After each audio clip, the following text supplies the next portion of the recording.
Now at 5, under construction again. First a fire, then a flood. Now part of the roof collapsed at Glenbrook Square Mall overnight. Good evening. We first broke the story overnight on Wayne.com, and all day long, crews have been hard at work cleaning up the damage near TGI Fridays, while engineers work on a plan for how to put the affected area back together. A structural engineer did deem the rest of the mall safe. News Channel 15's Megan Royce has been following the story and has the latest.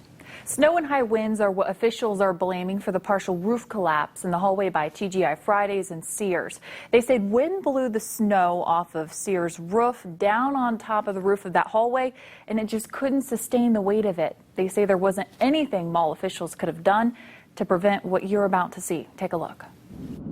We've had excessive snow this winter, and we just happen to have a lot of winds blowing just the right direction. This is what emergency crews saw when they got to the mall around 2 this morning.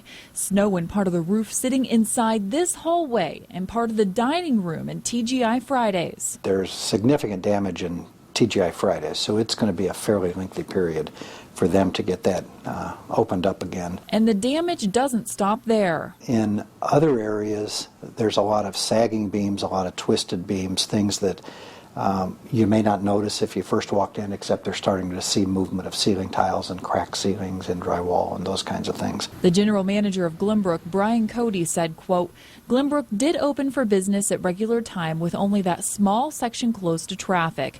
The affected stores are TGI Fridays, River City Harley-Davidson, and one of the Auntie Anne's Pretzels locations. We have been working since 2 a.m. to get the area cleaned up and are preparing to repair damaged areas, as well as taking precautions to prevent damage to other areas.